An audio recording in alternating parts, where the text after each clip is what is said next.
December 1942. Sugar rationed to 8 ounces per person per week. Butter reserved for soldiers overseas. Christmas was coming anyway. Picture this. It's December 1942.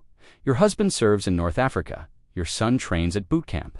Your brother flies bombers over Germany. Christmas cookies mean normalcy, tradition, hope for children too young to remember peace. But sugar sits locked behind ration stamps. Butter doesn't exist in stores. Military takes it all. Eggs are precious, saved for protein. Every traditional Christmas cookie recipe requires ingredients you can't have. American mothers refused to surrender Christmas. They invented, substituted, adapted. They turned honey into sweetness, lard into tenderness, ingenuity into celebration. Children deserved cookies even if sugar was fighting overseas. Home economists documented these recipes. Women's magazines published substitute formulas. Mothers shared secrets over backyard fences, teaching each other chemistry of rationing, proving love doesn't require sugar. Today, I'm sharing their genius. When Christmas baking meant more than cookies, it meant defiance, creativity, refusal to let war steal childhood joy. Stay with me. These 28 recipes prove American mothers could create miracles from nothing. No sugar, no butter, no eggs, no surrender. Number 1. Honey oatmeal cookies, December 1942. Helen Martinez in San Antonio faced Christmas with no sugar ration stamps remaining. 3 children expected cookies. Shelves held oats, honey from local beekeeper, minimal lard. She'd make Christmas happen anyway. Honey didn't require ration. Stamps beekeepers kept producing despite war. Sweet, natural, expensive, but available. Helen mixed it with oats, creating sweetness and texture without touching precious sugar reserves. She creamed lard with honey until fluffy, fighting honey's thickness, working muscles until mixture lightened. She stirred and rolled oats, flour, pinch of salt, cinnamon from hoarded spices. Dough was sticky, difficult to handle, nothing like sugar cookie dough. She dropped spoonfuls onto baking sheets, flattened them with fork dipped in water. The cookies baked golden brown, edges crispy, centers chewy. Honey's floral sweetness permeated everything different from sugar but special, expensive enough to feel celebratory. During December 1942, honey became sugar substitute in thousands of kitchens. War rationed sugar but couldn't ration bees. Local honey cost more than sugar ever had. But Christmas demanded sacrifice, required creativity, deserved whatever families could afford. Helen's children ate honey oatmeal cookies on Christmas morning. Different texture, different flavor, nothing like pre-war treats, but sweet homemade proof that mother's love could create celebration despite war's deprivations. The recipe spread through San Antonio's neighborhoods, women trading honey sources, comparing ratios, perfecting technique. Honey oatmeal cookies appearing on Christmas plates from west side to east side throughout December 1942 and beyond. Those cookies tasted like wartime childhood sweet but strange. Special but not quite right. Loved because they represented enormous effort. Every bite carried mother's determination that war wouldn't steal Christmas from children who'd already lost so much normalcy. Every cookie carried sacrifice. Honey replaced impossible sugar. Love baked hope into oatmeal. Survival sweetened Christmas with whatever remained available. Number 2. Molasses spice cookies. Before rationing, sugar made cookies sweet and tender. After rationing began, molasses provided sweetness without stamps. December 1943, dark syrup became Christmas miracle for families watching pennies and points. Margaret Wilson in rural Georgia faced Christmas with negative sugar balance. Family had used every stamp through November. Molasses sat in pantry cheap, unrationed, bought by the gallon for cooking. She'd make spice cookies that tasted like gingerbread without ginger's expense. She heated molasses until thin enough to measure, its thick darkness resistant to pouring. She mixed it with lard, flour, baking soda, salt, whatever spices remained, cinnamon, nutmeg, cloves. Dough was dark brown, sticky, smelling rich and complex. She rolled dough thin between wax paper, sheets precious, commodity saved specifically for Christmas baking. Cut shapes with tin can lids. No cookie cutters existed in farmhouse kitchen, baked until edges crisped and centers stayed soft. During December 1943, molasses sustained Christmas baking when sugar couldn't. 1 gallon of molasses cost what pound of sugar used to cost, didn't require stamps, lasted through entire holiday season. Practical sweetener for practical families choosing patriotism over perfection. Margaret spice cookies were dark, chewy, intensely flavored. Children who'd never tasted real gingerbread didn't know difference. These were Christmas cookies, what Christmas tasted like in wartime, what love tasted like when sugar fought overseas. The molasses cookie recipe spread through rural Georgia. Farm women already knew molasses. They'd used it through Depression, knew its chemistry, its dark, reliable sweetness. War brought it back to prominence, turned poverty, food, into patriotic necessity. Those cookies tasted like rural Christmas, like making do, like refusing to acknowledge that doing without meant children suffered. Dark, chewy, special enough for Christmas morning. Different but delicious, restricted but still celebratory. Every cookie carried rural wisdom. Molasses replaced rationed sugar. Spices stretched expensive ginger. Survival baked celebration from dark, sweet syrup. Number 3. Maple syrup snaps, December 1943. Canadian maple syrup crossed border as non-rationed sweetener. American women near Canadian border bought it directly from producers. Liquid gold, that didn't require government permission, didn't need stamps, just needed money families often didn't have. Ruth Kowalski in Detroit lived near Canadian border. New maple producers bought syrup by trading goods before rationing. December 1943, she had quart of pure maple syrup, more valuable than sugar, more special, more expensive, saved specifically for Christmas. She boiled maple syrup with lard until mixture reached softball stage old-fashioned candy-making technique her Polish grandmother taught. She stirred in flour, baking soda, creating dough that was impossibly sticky, resistant to shaping, fighting her efforts to form cookies. She dropped spoonfuls onto greased sheets dough, too sticky to roll, too precious to waste. Cookies spread thin during baking, became crispy maple wafers. Edges caramelized, centers stayed slightly chewy, maple flavor concentrated and intense. During December 1943, maple syrup became luxury sweetener for families who could afford it or access it. Canadian border residents had advantaged direct access to producers, ability to trade, connections that inland Americans lacked. Geographic luck during rationing determined what cookies Christmas tables held. Ruth's maple syrup snaps were special occasion cookies, too expensive for every day, reserved for Christmas morning when children deserved something extraordinary. Thin, crispy maple-flavored luxury that felt like celebration, despite war raging overseas. The recipe spread through Detroit's border communities, Polish, Italian, Irish families, all discovering maple syrup as rationing alternative. Geographic proximity to Canada becoming culinary advantage, access to sweetness that didn't require government permission. Those maple snaps tasted like border advantage, like Canadian-American friendship, like geographic luck during wartime.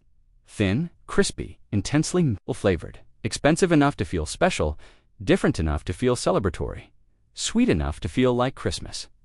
Every snap carried location. Geography determined access. Maple syrup replaced sugar without stamps. Survival depended on proximity to Canadian producers. Would you have crossed borders for sugar? Traded goods for maple syrup? Drop a comment. Tell me how far you'd go. Number 4. Corn syrup drops. December 1942. Government issued corn syrup through relief. Agency's industrial sweetener, usually reserved for manufacturing, distributed to families as sugar substitute. Thick, clear, sticky liquid that tasted nothing like sugar, but provided sweetness chemistry demanded. Sarah Thompson in Iowa received corn syrup through local relief kitchen, December 1942, for children expecting Christmas cookies. Corn syrup, lard, flour, baking powder ingredients, available when sugar wasn't. She'd make drops because dough was too sticky to shape. She heated corn syrup with lard until combined, fighting syrup's resistance to mixing. She stirred in flour, vanilla extract from hoarded bottle, pinch of salt. Dough was wet, more like batter, impossible to roll, but droppable onto sheets. Cookies spread flat during baking, becoming thin, crispy wafers. Edges caramelized, centers stayed tender. Flavor was sweet, but chemical corn syrup's industrial origin evident in every bite.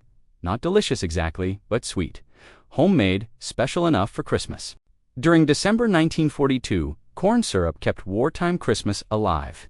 Government distributed it specifically for holiday baking recognition, that morale required celebration, that children needed cookies, that patriotism didn't mean complete sacrifice of tradition.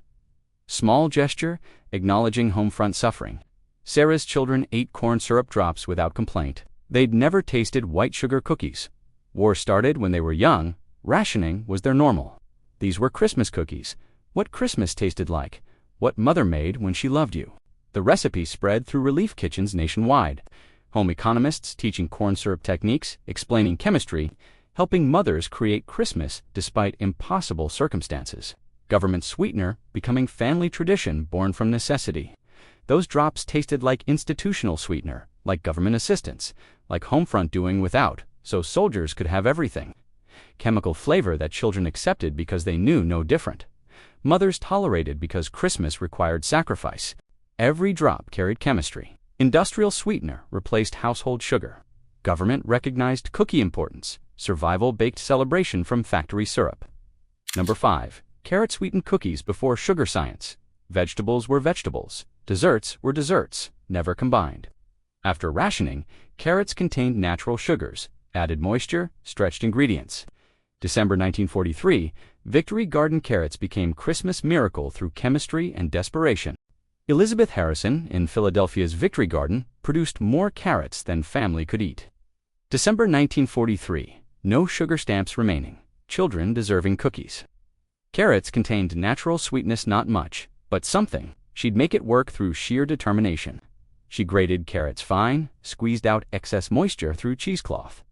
She mixed them with lard, molasses for additional sweetness, flour, spices, baking soda. Dough was orange, wet, strange-looking. Nothing indicated these would taste like cookies rather than vegetable casserole. She dropped spoonfuls onto baking sheets dough, too wet to shape. Cookies baked golden with orange flecks visible throughout.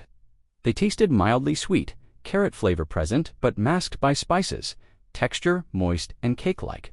Not traditional cookies but homemade, special, Christmas.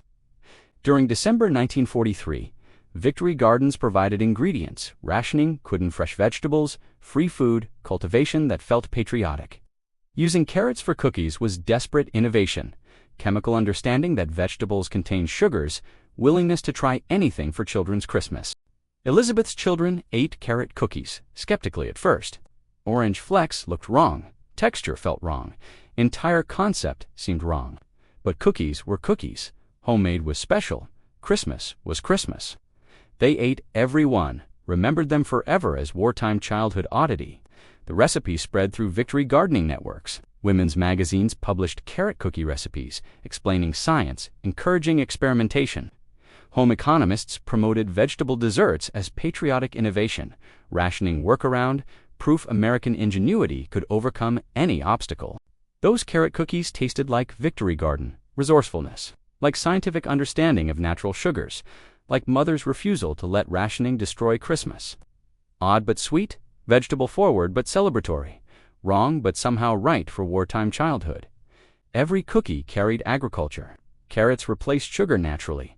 Victory Gardens enabled Christmas. Survival sweetened cookies with orange vegetables. Number 6. Raisin-sweetened oatmeal. December 1944. Raisins didn't require ration stamps. Dried fruit was government encouraged, provided minerals, shipped well, sustained energy. Helen Rodriguez in Texas bought raisins by the pound, chopped them fine, released their concentrated sweetness into cookie dough. Raisins were intensely sweet sun-dried grapes, natural sugar concentrated through dehydration.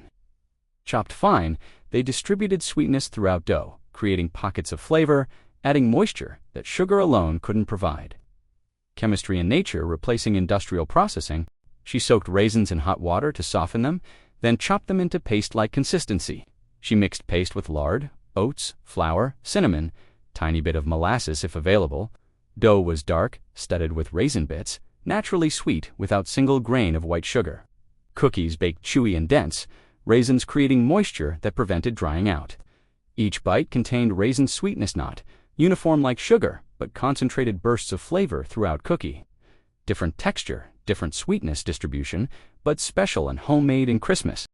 During December 1944, dried fruits sustained wartime baking. Raisins, dates, prunesol provided natural sweetness, required no stamps, shipped from California to every state. Government encouraged dried fruit consumption, nutrition, and morale combined in wrinkled, sun-dried packages. Helen's raisin oatmeal cookies became family Christmas tradition. Children who'd never tasted white sugar cookies didn't miss them. These were their Christmas. They're normal. They were special homemade treats, different from pre-war baking, but special in their own way. The recipe spread through Texas communities. Women discovering that chopped raisins distributed sweetness better than whole ones, that soaking improved texture, that natural fruit sugars could create celebration without ration stamps or guilt about sugar usage. Those cookies tasted like concentrated sunshine, like California vineyards despite Texas location, like natural sweetness replacing refined sugar. Dense, chewy, intensely flavored with raisin bursts. Different but delicious, rationed but still celebratory. Every cookie carried fruit. Dried raisins replaced white sugar. Natural sweetness enabled Christmas. Survival concentrated hope in wrinkled, dried grapes. Number 7. Date bars, December 1942. Dates shipped from California to every state military didn't need them. Civilians could buy them freely. Natural candy that provided energy and minerals. Margaret Wilson in Georgia made date bars for Christmas, stretching expensive dates with oats and minimal flour. Dates were sticky, intensely sweet, practically candy already. Chopped and mixed into dough, they created bars that tasted like dessert, despite containing almost no sugar. Natural sweetness concentrated by Middle Eastern sun shipped to American kitchens, saving Christmas for rationed families. She chopped dates until paste, mixed them with oats, tiny bit of lard, flour, salt. She pressed mixture into pan, baked until edges browned and center set. Cut into bars while warm, they held together through date stickiness rather than eggs or excess fat. The date bars were dense, chewy, intensely sweet from fruit alone. Oats provided texture, dates provided everything else: sweetness, moisture, binding, flavor. Almost no other ingredients needed. Dates were complete food, complete sweetener, complete Christmas miracle. During December 1942, dates became Christmas baking staple. Expensive but unrationed, special enough to feel celebratory, nutritious enough to justify cost. Mothers bought them for Christmas, specifically too expensive for every day, but worth it for children's holiday. Margaret's date bars looked professional, almost store-bought, dark uniform cut into perfect rectangles. Children couldn't tell they were wartime substitution. They just tasted good, sweet, special. Christmas dessert that felt abundant despite rationing surrounding it. The recipe spread through women's networks. Church groups sharing date bar techniques, comparing chopping methods, debating whether dates needed soaking or worked better dry. Every baker developing her own variation, her own Christmas tradition born from wartime necessity. Those date bars tasted like desert fruit, like Middle Eastern palms transplanted to American kitchens, like natural candy replacing refined sugar. Dense, sweet, filling, expensive enough to feel special, natural enough to feel wholesome, sweet enough to feel like Christmas. Every bar carried oasis. Desert dates replaced rationed sugar. Natural candy enabled celebration. Survival pressed sweetness into bars. Number 8. Large shortbread. Before butter rationing, shortbread meant butter. Pure butter, nothing but butter, flour, sugar. After butter disappeared, lard replaced it cheaper, unrationed, available when butter wasn't. December 1943, white fat replaced yellow. Taste changed. Christmas adapted. Anna Kowalski in Chicago remembered Polish Christmas traditions. Butter cookies, delicate and rich. December 1943, butter didn't exist. Lard sat in pantry pig, fat rendered at home, white and odorless, nothing like golden butter, but available without stamps or guilt. She creamed lard with precious hoarded sugar. This recipe demanded some sugar. Couldn't work without it. Justified using stamps because shortbread was sacred Christmas tradition. She mixed in flour, salt, vanilla, working dough until smooth. Texture was different, lard's different fat composition, creating slightly different consistency. She rolled dough thin, cut shapes with jar lids, baked until edges just barely browned. Shortbread couldn't overbake lards. Lower water content meant different baking chemistry, easy to dry out, requiring careful watching and perfect timing. During December 1943, lard kept Christmas baking alive when butter couldn't. Every household rendered their own fat from bacon, from pork roasts, from any pig product available. Saving bacon grease became patriotic duty recycle fat. Donate excess to military. Use remainder for baking and cooking. Anna's large shortbread tasted different from butter. Version less rich, slightly porky aftertaste. If you noticed, texture grainier than butter's silky smoothness. But cookies were cookies. Shortbread was shortbread. Christmas tradition survived despite ingredient substitution. The recipe spread through Chicago's Polish community, women accepting large shortbread as wartime normal. Teaching children this was traditional cookie recipe, not mentioning butter that pre-war versions contained. War, rewriting tradition, substitution becoming standard. Those cookies tasted like compromise, like adaptation, like refusing to surrender completely to rationing. Not quite right, but close enough. Not butter, but similar enough. Not pre-war, but still Christmas. Survival measured in tiny cookies that tasted almost like before. Every cookie carried substitution. Lard replaced golden butter. Christmas adapted fat sources. Survival creamed white fat instead of yellow. Number 9. Bacon grease, ginger snaps, December 1944. Every household saved bacon grease in tin cans by stove recycling program. Demanded it for military, but families kept some for cooking. Sarah Thompson used bacon fat for ginger snaps, creating cookies with slightly salty, slightly smoky undertone that made them uniquely wartime. Bacon grease contained flavor salt from curing, smoke from processing, pork essence from source. Using it for cookies created savory-sweet combination. Unusual but not unpleasant, distinctly different from butter or neutral lard. Chemistry experiment born from necessity. She creamed bacon grease with molasses both dark, both unflavored. Together they could overpower subtler ingredients. She added flour, ginger, cinnamon, cloves, baking soda. Spices had to compete with bacon's flavor, required generous amounts to register through pork fat's intensity. She rolled dough into balls, rolled them in hoarded, granulated sugar precious coating that justified using stamps. Cookies baked flat and crispy, edges caramelized, centers stayed chewy. Bacon flavor was subtle but present, especially to adults who noticed, creating interesting sweet-savory balance. During December 1944, saving bacon grease was patriotic requirement. Government collection programs gathered it for military use explosives. Manufacturing required fat, military demand was insatiable. Families kept minimal amounts for home cooking, using it strategically for maximum flavor.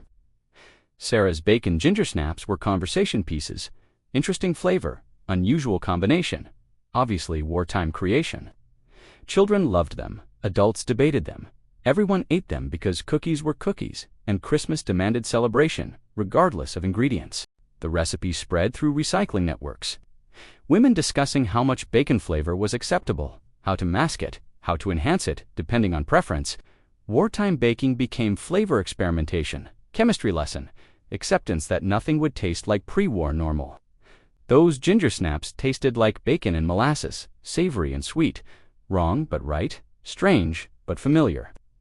Distinctly wartime, distinctly creative, distinctly refusing to let rationing prevent Christmas cookies. Every bite was compromise, acceptance, making peace with imperfection. Every snap carried pork. Saved bacon grease replaced butter. Savory enhanced sweet, survival-flavored cookies with breakfast fat. Hit like if bacon cookies sound crazy, but you'd try them anyway. Number 10. Margarine sugar cookies before 1941. Margarine was cheap butter substitute, scorned by respectable cooks associated with poverty. After butter rationing, margarine became luxury, hard to find, expensive when available. December 1943, yellow margarine replaced white lard, improving texture and taste. Helen Martinez in San Antonio found margarine at black market prices, expensive but less than butter, yellow-colored to look rich, packaged to seem elegant. December 1943, she'd splurge for Christmas cookies, use real margarine instead of lard, create cookies that almost tasted pre-war normal. She creamed margarine with hoarded sugar-precious combination, expensive ingredients, justified only by Christmas and children's expectations. Margarine's softer texture made creaming easier than lard. Its yellow color made dough look richer. Its neutral flavor let other ingredients shine. She added flour, vanilla, eggs if available, creating dough that could roll without fighting, cut without tearing, bake without spreading too thin. Chemistry worked better with margarine closer to butter's behavior, more forgiving than lard, producing cookies that looked professional. almost store-bought quality. During December 1943, margarine was transition ingredient, not butter, but closer than lard. Not pre-war, but better than nothing. Not ideal, but acceptable for special occasions. Families splurged on margarine for Christmas, saved lard for everyday cooking. Created hierarchy of fats based on availability and expense. Helen's margarine sugar cookies looked beautiful golden, evenly baked, professional appearance that impressed neighbors and delighted children. They tasted better than lard cookies, almost like butter cookies, close enough to pre-war memory that adults got nostalgic. The recipe spread as margarine became more available.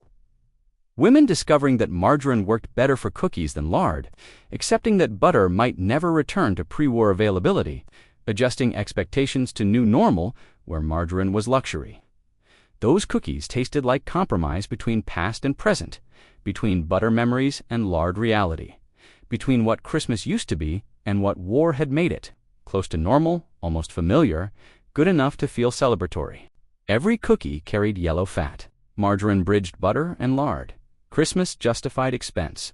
Survival creamed hope into processed vegetable oil. Number 11. Vegetable oil brownies, December 1944.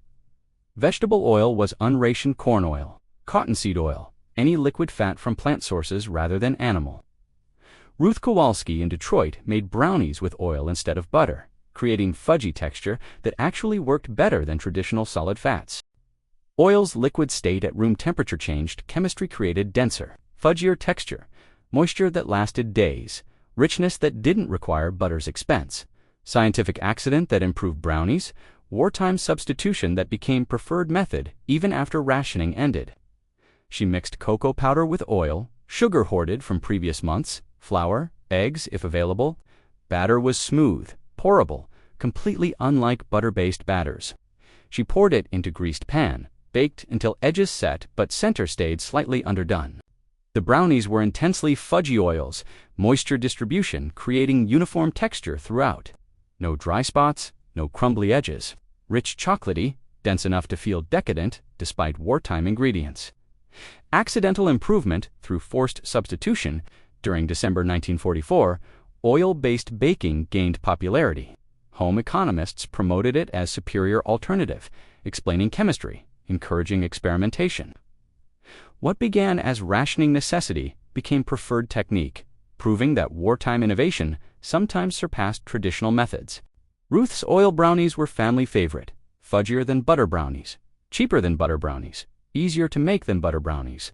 Children who'd never tasted butter brownies couldn't miss them. These were Christmas brownies, rich and special, and chocolate. The recipes spread through church groups and women's clubs. Bakers discovering that oil worked beautifully for chocolate-baked goods, less successfully for delicate cookies, perfectly for dense cakes and brownies. Scientific understanding through forced experimentation, culinary progress through rationing pressure. Those brownies tasted like chocolate decadence, like wartime luxury, like proof that restriction could inspire innovation. Dense, fudgy, intensely satisfying, better than traditional recipes. Not despite oil, but because of it. Progress through poverty. Every brownie carried liquid fat.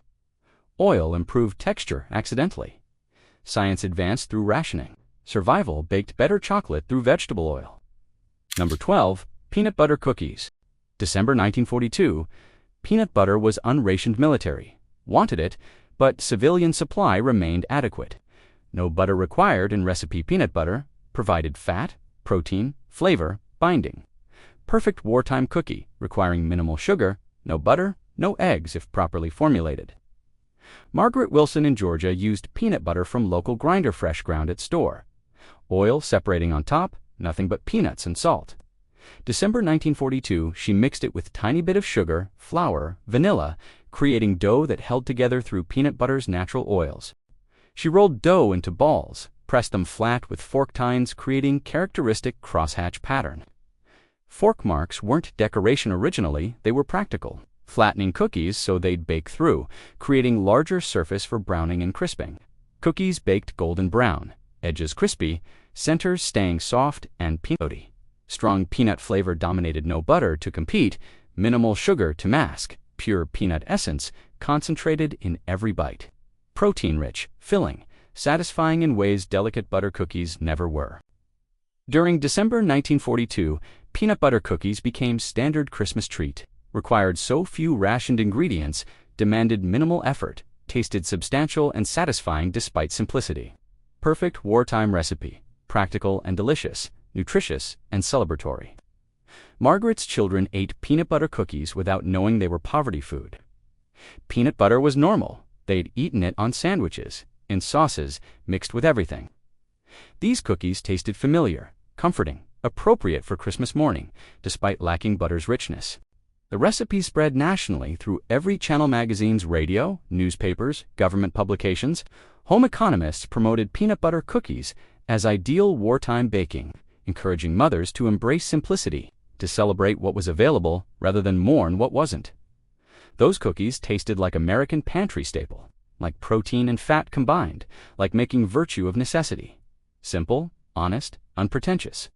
Not fancy but satisfying, not delicate but filling, not traditional but becoming tradition, through repetition and acceptance. Every cookie carried legumes. Peanut butter replaced butter completely. Protein enriched Christmas. Survival pressed fork marks into hope. Number 13. Applesauce Spice Cookies. December 1943, applesauce replaced fat and eggs moisture from cooked apples, binding from fruit pectin, bulk from fiber. Helen Rodriguez in Texas canned applesauce from Victory Garden apples, used it for Christmas cookies when butter and eggs were impossible. Applesauce chemistry worked mysteriously. Scientists barely understood why fruit purees could replace fat in baking. But Depression-era experience proved it worked. Wartime bakers revived Depression techniques, sharing recipes their mothers knew, proving poverty knowledge saved prosperity too. She mixed applesauce with flour, molasses, spices, baking soda. Dough was wet, more like batter, requiring careful handling and generous flouring of work surface. Cookies had to be dropped rather than cut. Shaping was impossible with such wet consistency. The cookies baked golden brown, texture cake-like rather than crispy apple flavor, subtle beneath spices. Moist cookies that lasted days without drying out stayed soft in containers, improved with age as flavors melded together. Different from traditional cookies, but special in their own way.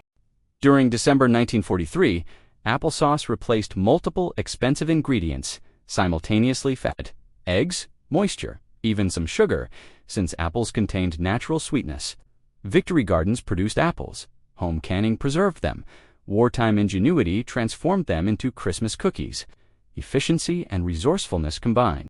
Helen's applesauce cookies were soft, tender, spiced heavily to mask apple flavor some families found too strong. Children didn't question their texture. These were cookies, homemade and special, Christmas and normal. Adults noticed differences, appreciated ingenuity, ate them gratefully. The recipes spread through Victory Gardening networks. Apple-growing families sharing canned applesauce, teaching neighbors preservation techniques, explaining baking chemistry that turned fruit into cookie dough. Communal knowledge, shared resources, collective effort, creating Christmas despite rationing. Those cookies tasted like autumn apples, like Victory Garden Harvest, like preserved summer-sustaining winter celebration, soft, spiced, fruit-forward. Not traditional, but traditional now. Not normal, but becoming normal. Not pre-war, but definitely wartime. Every cookie carried orchard. Applesauce replaced fat and eggs. Victory Gardens enabled Christmas. Survival moistened hope with cooked apples. Number 14. Mashed potato cookies. December 1944, mashed potatoes added moisture without fat starch from potatoes. Bulk from flesh, binding from cooked texture. Sarah Thompson in Iowa used leftover mashed potatoes for cookies. Waste not philosophy extending to Christmas baking, refusing to discard anything edible. Potatoes and cookies seemed wrong savory vegetable, dinner side dish, nothing dessert about them. But chemistry worked starches bound ingredients. Moisture prevented drying. Neutral flavor disappeared beneath sugar and spices. Depression-era knowledge revived for wartime Christmas. She mixed cold mashed potatoes with flour, tiny bit of sugar, molasses, spices, baking powder. Dough felt strange potato texture evident. Lumps resistant to smoothing, moisture content unusual. She dropped spoonfuls onto baking sheets, unsure if they'd work at all. Cookies baked golden, texture tender and cake-like, Potato flavor completely undetectable beneath molasses and spice. Moisture from potatoes kept them soft for days, preventing staleness, creating cookies that improved with age rather than declining. Accidental preservation through vegetable addition. During December 1944, wasting food was unpatriotic crime. Every leftover got repurposed, every scrap got used, nothing edible reached garbage. Leftover mashed potatoes became next day's cookies thrift. Ingenuity, refusal to waste when soldiers fought and civilians sacrificed. Sarah's children ate potato cookies without knowing their secret ingredient. Cookies were cookies, soft and sweet and homemade. Learning later about potato content surprised them. Cookies had tasted normal. Nothing indicated vegetable origin. Chemistry had disguised starch as dessert. The recipe spread through home economics classes and government publications. Teachers explaining starch chemistry, demonstrating how vegetables could replace expensive ingredients, encouraging experimentation with unconventional additions. Science education through wartime necessity. Those cookies tasted like efficient resourcefulness, like refusing to waste, like making dessert from dinner leftovers, soft, sweet, secretly starchy. Potato flavor hidden completely. Chemistry transformed vegetable to treat. War forced creativity that actually worked. Every cookie carried tuber. Mashed potatoes added moisture mysteriously. Waste not philosophy created Christmas. Survival disguised vegetables as dessert. Number 15. Eggless chocolate cookies, December 1942. Eggs were rationed protein needed elsewhere. Chickens couldn't produce enough for military and civilian demand simultaneously. Helen Martinez in San Antonio made chocolate cookies without eggs, using vinegar and baking soda to create lift and texture through chemical reaction. Vinegar plus baking soda created carbon dioxide, gas same as eggs plus baking powder, but without animal product, without rationing, without guilt. Chemistry, replacing biology. Acid-based reaction, replacing protein structure. Science, enabling Christmas through understanding basic reactions. She mixed vinegar with oil, cocoa powder, sugar, hoarded carefully, flour, baking soda added last. Reactions started immediately bubbling, foaming, rising, even before baking. She quickly dropped spoonfuls onto baking sheets before gas escaped completely. Cookies baked with good rise, texture light and almost fluffy chocolate flavor strong without eggs to mellow it. Chemical leavening created different texture than eggs, less rich, less dense, more cake-like. But chocolate was chocolate, cookies were cookies, Christmas was Christmas. During December 1942, eggless baking became essential skill. Vinegar-soda combination appeared in countless recipes: cakes, cookies, quick breads, anything requiring lift without eggs. Chemical knowledge democratized baking, made it accessible despite rationing, proved science could replace scarcity. Helen's children loved chocolate cookies, regardless of eggs or lack thereof. Chocolate was rare enough to feel special. Cookies were homemade. Christmas was celebrated. Adults noticed lighter texture, appreciated ingenuity, marveled at chemistry working so beautifully. The recipe spread through scientific channels, home economists explaining chemistry, magazines printing formulas, government publications promoting eggless techniques, depression knowledge combined with modern understanding, old poverty meeting new war, creating hybrid innovations that worked better than expected. Those cookies tasted like acid-based reaction, like chemistry saving Christmas, like science replacing biology. Light chocolatey, surprisingly good despite missing eggs. Modern knowledge applied to wartime problem, proving education and desperation combined, created solutions. Every cookie carried chemistry. Vinegar replaced precious eggs. Science enabled celebration. Survival leavened hope through chemical reaction. Number 16. Banana egg cookies. December 1943.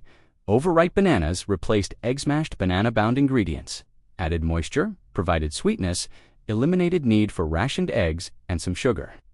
Ruth Kowalski in Detroit used black bananas. Grocers sold cheap fruit to ripe for eating raw, but perfect for baking. Banana chemistry mimicked eggs, mysteriously pectin-bound ingredients. Moisture prevented drying, sugars caramelized during baking, creating richness. Scientists barely understood why it worked, but depression bakers knew from experience. War revived old knowledge, forgotten during prosperity. She mashed overripe bananas until smooth, no lumps remaining. She mixed them with flour, oats, tiny bit of sugar, cinnamon, vanilla.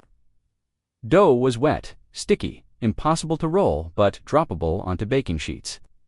Banana flavor was strong, dominating other ingredients. Cookies baked golden brown with banana sweetness throughout. Texture was dense, moist, cake-like rather than crispy. Banana flavor was unmistakable. Some families loved it, others tolerated it. All appreciated the egg-free chemistry that made Christmas baking possible. During December 1943, overripe bananas became valuable commodity. Grocers sold them cheap. Families hoarded them until black and soft, perfect ripeness for baking chemistry to work properly. Brown-black bananas meant cookies were possible despite rationing. Ruth's banana cookies were a tropical oddity in Detroit winter. Children who'd rarely tasted fresh bananas during wartime ate cookies made from them, learning that fruit could replace eggs, that brown bananas weren't garbage but ingredients. Education through deprivation. The recipe spread through women's networks.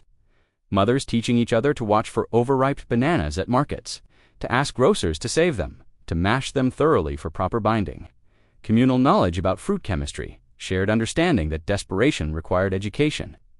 Those cookies tasted like tropical fruit in winter, like chemistry working mysteriously, like brown garbage becoming golden treats. Dense, sweet, banana forward, different from egg cookies but special in wartime way, practical and delicious. Proof that nature provided solutions. Rationing created. Every cookie carried tropics. Mashed bananas replaced rationed eggs. Overripe became valuable. Survival bound hope with brown bananas. Number 17. Flax egg cookies, December 1944. Ground flaxseed mixed with water created gel-thick binding, egg-like in texture and function. Margaret Wilson in Georgia ground flaxseed in coffee grinder, mixed it with water, watched it gel into mysterious egg replacement that chemistry barely explained. Flax chemistry worked through mucilagel coating on seeds that dissolved in water, creating viscous liquid that bound ingredients like eggs did. Ancient knowledge revived through modern necessity, seeds becoming eggs through simple water addition and patience. She mixed ground flax with water, waited 15 minutes for gel to form. She combined gel with lard, molasses, flour, spices, creating dough that held together despite lacking eggs. Dough felt different slightly, slimy from flax gel, unusual texture that made bakers nervous. Cookies baked successfully, texture normal, flax flavor barely detectable beneath molasses and spice. Binding worked perfectly, cookies held together, didn't crumble, lasted days without falling apart. Chemistry worked mysteriously but reliably, seeds replacing chicken eggs through simple grinding and hydration. During December 1944, alternative binders gained acceptance. Flax, banana, applesauce all replaced eggs through different chemistry. All required understanding that protein wasn't only way to bind ingredients, scientific experimentation born from desperate necessity, knowledge advancing through rationing pressure. Margaret's flax cookies were experiment that succeeded. Texture, normal, flavor, good, binding, perfect.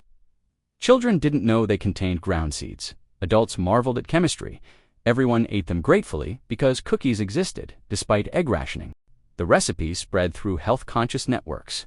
Women interested in nutrition, in alternatives, in scientific baking techniques. Flax cookies represented cutting-edge knowledge, modern understanding applied to wartime problems, progress through pressure and education. Those cookies tasted like seeds ground fine, like chemistry barely understood, like nature providing solutions humans barely grasped. Normal texture, acceptable flavor, mysterious binding, science working even when scientists couldn't explain why. Desperation forcing discovery. Every cookie carried seeds. Ground flax replaced chicken eggs. Ancient plants saved modern Christmas. Survival bound hope with mysterious gel. Number 18. Cornstarch cookies, December 1943.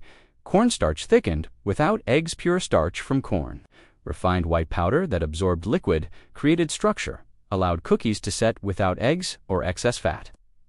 Sarah Thompson in Iowa made delicate cookies from cornstarch, flour, minimal lard, tiny bit of sugar.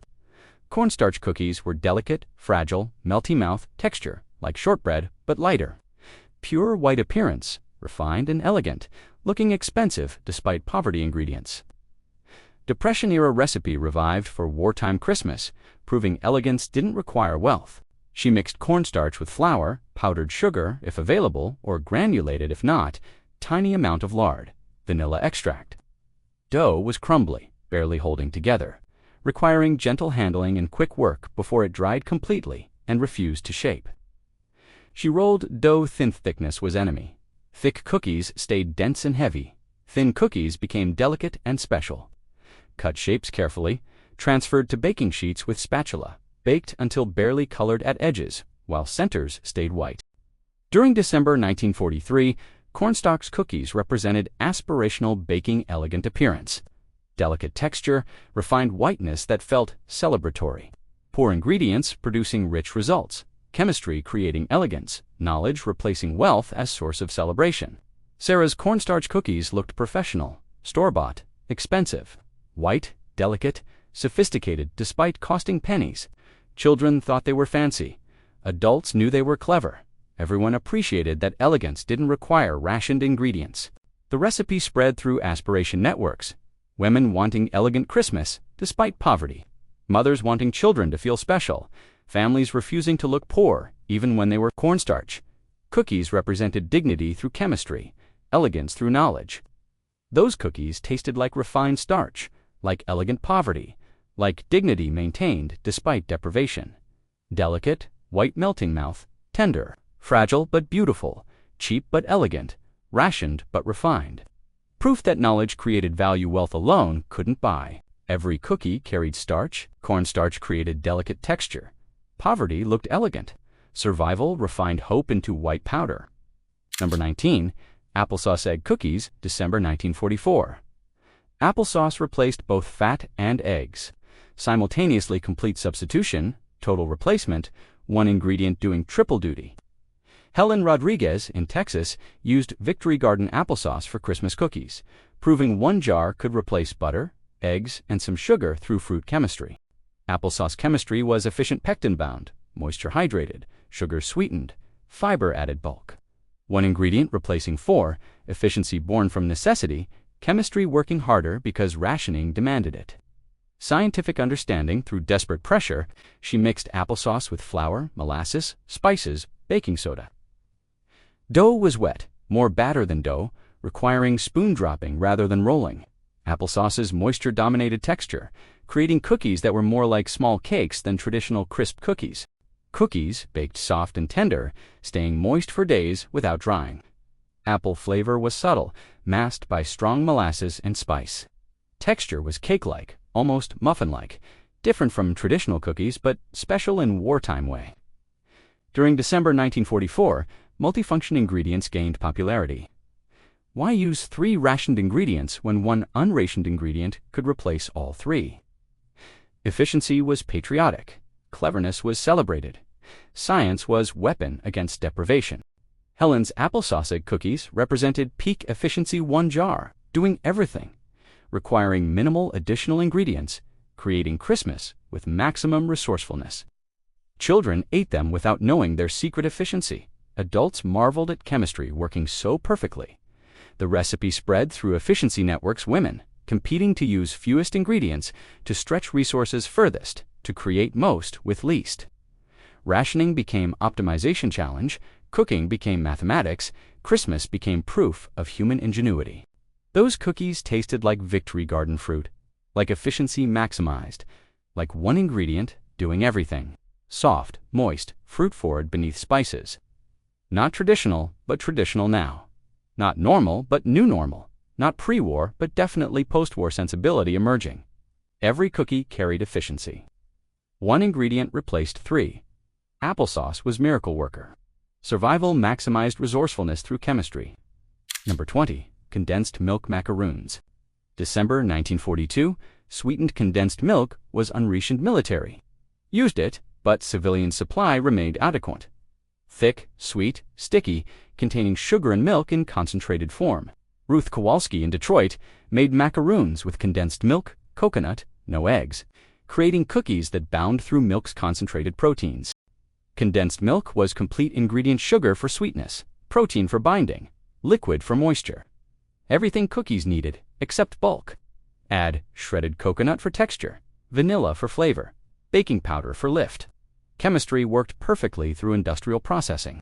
She mixed condensed milk with coconut, vanilla, pinch of salt, Mixture was sticky, wet, barely holding shape. She dropped spoonfuls onto baking sheets, mounds that looked wrong but would bake right. Wet mixture that would dry into cookies through oven heat. Macaroons baked golden brown, edges crispy and caramelized, center staying chewy. Coconut flavor dominated, sweet from condensed milk, tropical taste in northern winter. Different from traditional macaroons, but requiring no eggs, no butter, minimal effort. During December 1942, condensed milk enabled quick, easy baking. Open can, mix with coconut, bake, no creaming, no precision, no fussy techniques. Wartime baking for tired women, juggling jobs and children, and rationing and worry. Simple enough to manage despite exhaustion. Ruth's condensed milk macaroons were foolproof, nearly impossible to fail. Required minimal skill, tasted good regardless of variations. Children could help make them, tired mothers could throw them together, busy families could create Christmas quickly and successfully. The recipe spread through Simplicity Network's working mothers, tired women, families needing easy, quick, reliable baking. Condensed milk macaroons represented modern convenience, meeting wartime necessity, industrial processing, enabling home celebration. Those macaroons tasted like tropical coconut, like industrial sweetness, like convenience translated to cookies. Simple, reliable, foolproof, not artisan but accessible, not complicated but successful, not fancy but definitely Christmas. Efficiency and celebration combined. Every macaroon carried can. Condensed milk replaced multiple ingredients. Industrial food enabled home baking. Survival simplified Christmas through processing. Number 21. December 1943. Stale bread became cookie ingredient ground into crumbs, replacing flour and eggs, adding texture and binding through dried bread chemistry. Margaret Wilson in Georgia saved every stale crust, dried them completely, ground them into crumbs, stored them for Christmas baking. Breadcrumb chemistry worked through gluten structure already. Formed wheat proteins remained in dried bread, creating binding when rehydrated, replacing both flour and eggs in single ingredient. Depression knowledge revived, poverty technique becoming wartime strategy. She ground dried bread into fine crumbs, mixed them with molasses, spices, tiny bit of lard, baking soda. Crumbs absorbed moisture slowly, creating dough that needed resting time. Patience for bread to rehydrate and soften before shaping. Cookies baked dark and dense, texture coarse from breadcrumbs, flavor robust from bread's existing character. Not delicate, not refined, honest cookies that tasted like bread, transformed, waste eliminated, resourcefulness rewarded. During December 1943, wasting bread was criminal. Flour was rationed. Baking used precious ingredients. Stale bread represented investment that couldn't be discarded. Every crust got saved, dried, ground, repurposed. Christmas cookies from last week's bread, celebration from refuse. Margaret's breadcrumb cookies tasted like thrift, like refusing to waste, like making feast from garbage. Children didn't know they ate recycled bread. Adults appreciated the ingenuity. Everyone understood that wartime Christmas required using everything. The recipe spread through waste not. Networks women saving everything, grinding everything, repurposing everything. Breadcrumb cookies represented peak Depression wartime mentality. Poverty meeting patriotism, thrift becoming virtue twice over. Those cookies tasted like dried bread, reborn, like chemistry working backwards, like flour returning to cookie form through bread intermediate step. Dense, dark, honest. Not pretty, but practical. Not delicate, but filling. Not elegant, but efficient. Every cookie carried waste not philosophy. Stale bread replaced flour and eggs. Refuse became celebration. Survival ground hope from dried crusts. Number 22. Victory Garden Carrot Cookies. December 1944. Victory Gardens produced excess carrots, hardy root vegetables that stored well, grew prolifically, provided vitamins and natural sweetness. Sarah Thompson in Iowa grated carrots for Christmas cookies, using orange vegetables to replace sugar, add moisture, contribute nutrition. Carrots contained natural sugars, not much, but something, grated fine. They distributed sweetness throughout dough, added orange color, contributed moisture that prevented drying. Victory Garden, abundance becoming Christmas celebration, cultivation becoming cookies. She grated carrots fine, squeezed out excess moisture, mixed with flour, oats, tiny bit of molasses, spices, baking soda. Dough was orange flecked, Vegetable texture evident, nothing indicating these would taste like cookies rather than salad. Cookies baked golden with orange bits throughout. Carrot flavor was subtle, masked by spices and molasses. Texture was moist and cake-like. Not traditional, but good. Not expected, but welcome. Not pre-war, but definitely wartime innovation. During December 1944, Victory Gardens enabled Christmas without rationing guilt. Homegrown ingredients didn't require stamps, didn't deplete military supplies, represented patriotic contribution that also fed families. Carrots from backyard becoming cookies for Christmas morning. Sarah's carrot cookies represented agricultural self-sufficiency, family growing their own Christmas, cultivating celebration, harvesting hope from backyard soil. Children ate vegetables disguised as dessert, learning that gardens produced more than side dishes. The recipe spread through Victory Gardening Network's agricultural extension offices, garden clubs, neighborhood groups. Carrot cookies represented peak Victory Garden success, proving homegrown abundance could create celebration, that backyard cultivation enabled Christmas. Those cookies tasted like Victory Garden pride, like agricultural self-sufficiency, like orange vegetables hiding in desert, moist, spiced, subtly carrot-flavored. Not traditional, but traditional now through repetition. Not normal, but becoming normal through necessity. Not pre-war, but defining war. Every cookie carried soil. Victory Garden carrots sweetened Christmas. Homegrown became celebration. Survival cultivated hope in backyard plots. Number 23. Potato candy cookies. December 1943, mashed potato candy was Depression tree potatoes, powdered sugar, peanut butter rolled into logs. Helen Martinez in Texas transformed it into cookies, creating chocolate potato combinations that sounded wrong but tasted surprisingly right. Potato candy chemistry worked through starch-cooked potatoes, absorbed enormous amounts of powdered sugar, creating sweet paste that bound other ingredients, replaced eggs and fat through starch chemistry, barely understood. Depression knowledge applied to wartime Christmas. She mixed cold mashed potatoes with cocoa powder, tiny bit of sugar, vanilla extract, mixture was stiff, Play-Doh-like, requiring strong hands to mix. She formed small balls, flattened them with fork, creating cookies that looked normal despite bizarre potato content. Cookies baked firm and fudgy, potato flavor completely undetectable beneath chocolate. Texture was dense, almost truffle-like, rich despite containing no butter or eggs. Chemistry working mysteriously, starch creating structure, chocolate masking vegetable origin completely. During December 1943, Depression recipes returned to prominence, techniques forgotten during prosperity. Knowledge preserved by women who'd survived earlier hardship. Potato candy cookies represented continuity of poverty knowledge. Grandmother's wisdom saving granddaughters Christmas. Helen's children ate potato candy cookies without knowing secret ingredient. Chocolate was chocolate. Cookies were special. Christmas was celebrated. Learning later about potato content amazed them. Cookies had tasted normal. Nothing indicated vegetable base. The recipe spread through Depression survivor networks, women who'd lived through 1930s, who remembered when everything required substitution, when poverty demanded creativity. Wartime brought their knowledge back to relevance, made their experience valuable again.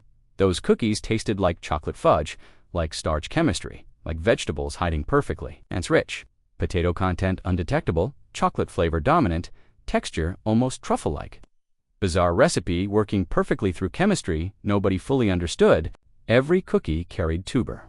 Mashed potatoes replaced fat and eggs. Depression knowledge saved wartime Christmas. Survival disguised vegetables as chocolate perfectly. Number 24.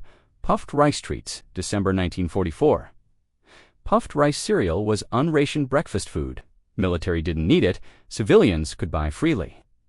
Ruth Kowalski in Detroit mixed puffed rice with corn syrup, creating treats that weren't cookies exactly, but special enough for Christmas, simple enough for exhausted mothers. Puffed rice treats required minimal effort. Heat corn syrup, mix with cereal, press into pan, cut into squares. No baking, no precision, no skill required. Perfect for tired women, working mothers, families needing Christmas without complicated recipes. She heated corn syrup until thin enough to pour, mixed in puffed rice quickly before syrup cooled. She pressed mixture into greased pan, working fast before it set, cut into squares while still warm, creating treats that looked professional despite minimal effort.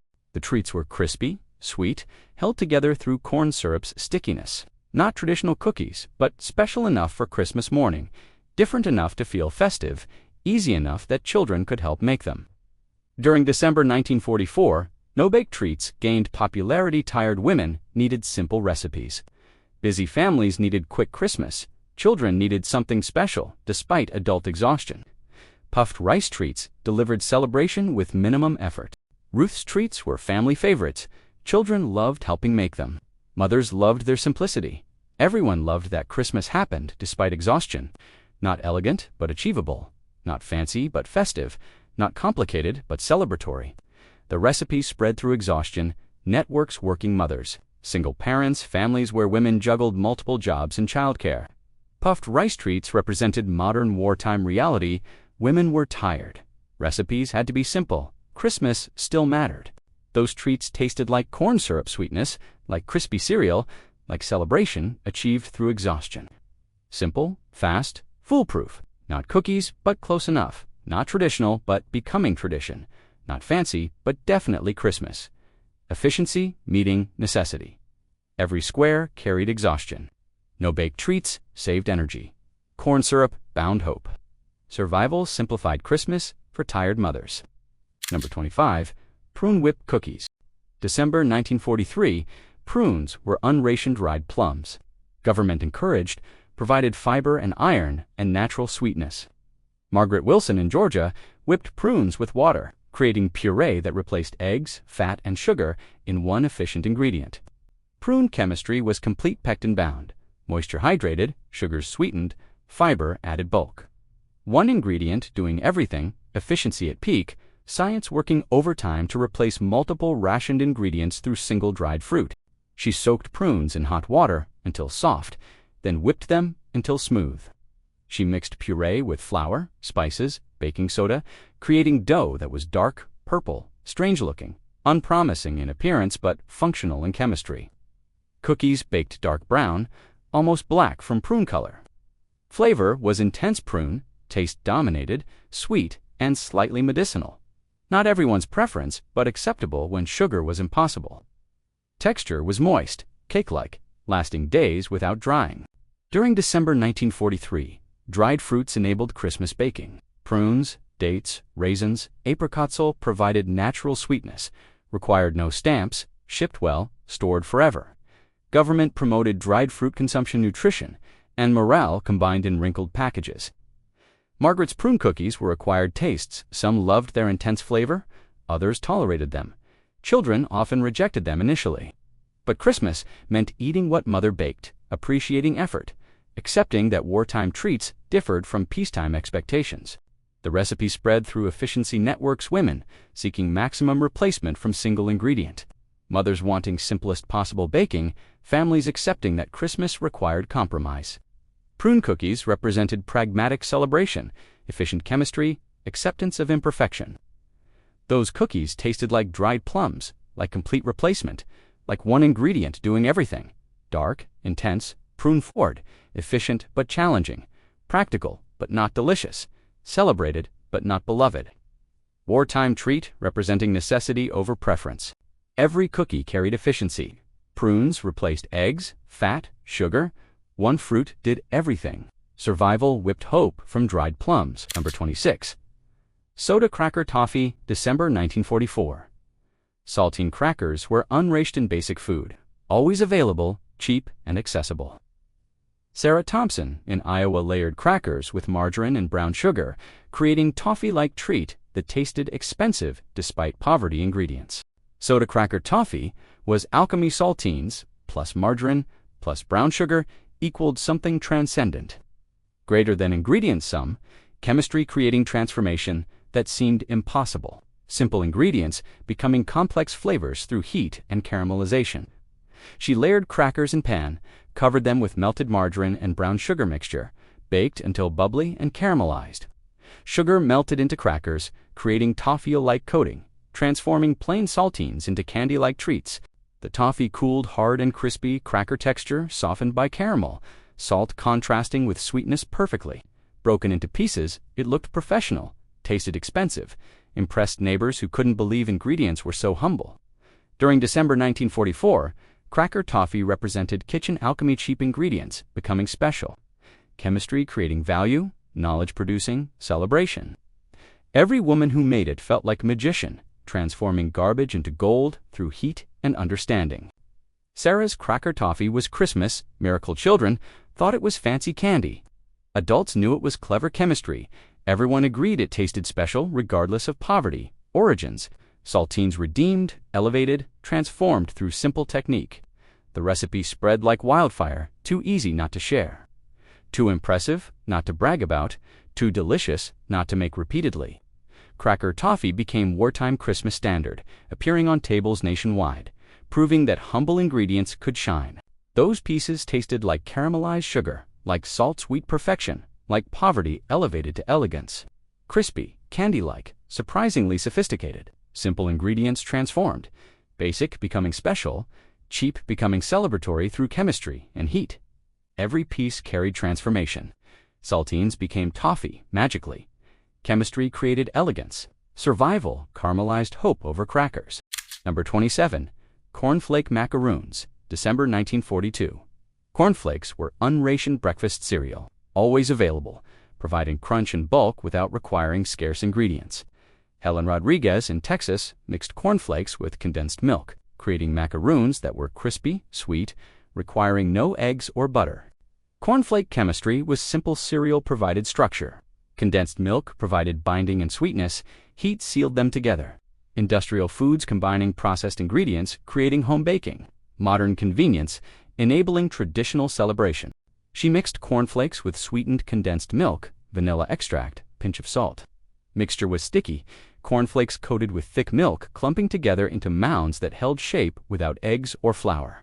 She dropped spoonfuls onto baking sheets, mounds that looked messy but would bake into acceptable cookies. Edges caramelized milk, darkened to golden brown. Cornflakes stayed crispy despite liquid coating. During December 1942, cereal cookies represented modern convenience processed foods, enabling home baking, industrial products creating domestic celebration, packaging and processing making Christmas possible despite rationing. Helen's cornflake macaroons were popular with children. Crunchy texture, sweet flavor, familiar cereal transformed into special treat. Simple enough that children could help, foolproof enough that tired mothers couldn't fail, special enough to feel like Christmas. The recipe spread through convenience networks. Women seeking easy, reliable recipes, mothers wanting child participation, families needing foolproof success. Cornflake macaroons delivered celebration without stress, sweetness without complication, Christmas without exhaustion. Those macaroons tasted like breakfast cereal, like condensed milk sweetness, like modern convenience translated to cookies. Crispy, sweet, simple, not traditional but accessible, not complicated but celebratory, not fancy but definitely Christmas. Modern convenience, saving wartime celebration. Every macaroon carried cereal. Cornflakes replaced traditional ingredients. Industrial food enabled home Christmas. Survival crunched hope through breakfast cereal. Number 28. Mock mincemeat bars. December 1943. Real mincemeat required meat, suet, dried fruits, spices, brandy, everything rationed or expensive. Margaret Wilson in Georgia made mock mincemeat from green tomatoes, raisins, molasses, spices, creating bars that tasted similar without impossible ingredients. Mock mincemeat was substitution philosophy. Perfected green tomatoes replaced apples. Raisins provided fruit, molasses added depth, spices created complexity. Nothing authentic, everything substitute. Somehow working despite replacing every ingredient. She chopped green tomatoes fine, mixed them with raisins, molasses, cinnamon, cloves, nutmeg, tiny bit of vinegar for temps. Mixture simmered until thick green tomatoes breaking down, becoming unrecognizable, transforming into something that almost resembled real mincemeat. She spread mixture between 2 layers of oat crust, oats pressed into pan, filling spread thick, more oats crumbled on top. Baked until golden, cut into bars, creating treats that looked professional, tasted almost traditional, represented triumph of substitution over scarcity. During December 1943, mock recipes proliferated. Mock apple pie, mock chocolate, mock mincemeat. Everything had substitute version. Every luxury had poverty twin. Every traditional food had wartime replacement. Mock became its own cuisine, substitution its own art form. Margaret's mock mincemeat bars fooled children completely. They'd never tasted real mincemeat, had no comparison, accepted this as traditional Christmas flavor. Adults detected differences, appreciated ingenuity, marveled that green tomatoes could taste like holiday spices and dried fruits. The recipe spread through victory gardening networks. What to do with green tomatoes before frost, how to use end-of-season produce, ways to transform vegetables into Christmas treats. Mock mincemeat solved multiple problems simultaneously. Those bars tasted like green tomatoes transformed, like substitution perfected, like chemistry disguising vegetables as Christmas tradition. Spiced, sweet, fruit-like despite containing tomatoes. Mock but convincing, substitute but acceptable, fake but somehow real enough. Every bar carried deception. Green tomatoes replaced everything. Mock became tradition. Survival flavored hope with garden vegetables and spices. 28 cookies. December 1942 through 1945. Christmas baked without sugar or butter.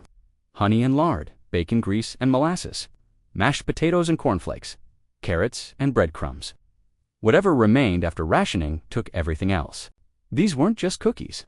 These were love baked into substitutions. Defiance mixed into dough. Hope shaped by mothers' hands refusing to let war steal Christmas from children who'd never known peace. Every recipe was chemistry. Every cookie was miracle. Every mother was magician, creating celebration from nothing. They baked with bacon grease when butter went to soldiers. They sweetened with honey when sugar fought overseas. They bound with bananas when eggs were rationed. They created Christmas miracles because their children deserved joy despite war. These recipes fed more than hunger. They sustained hope. They proved love needs no sugar, celebration requires no butter, Christmas survives through mothers' unbreakable determination. If you're grateful for mothers who baked miracles from nothing, hit like. If this changed how you see World War II sacrifice, drop a comment. Subscribe for Forgotten History, proving humanity's unbreakable spirit. 28 cookies, 0 sugar, infinite love. Survival baked hope from whatever remained. Always has, always will.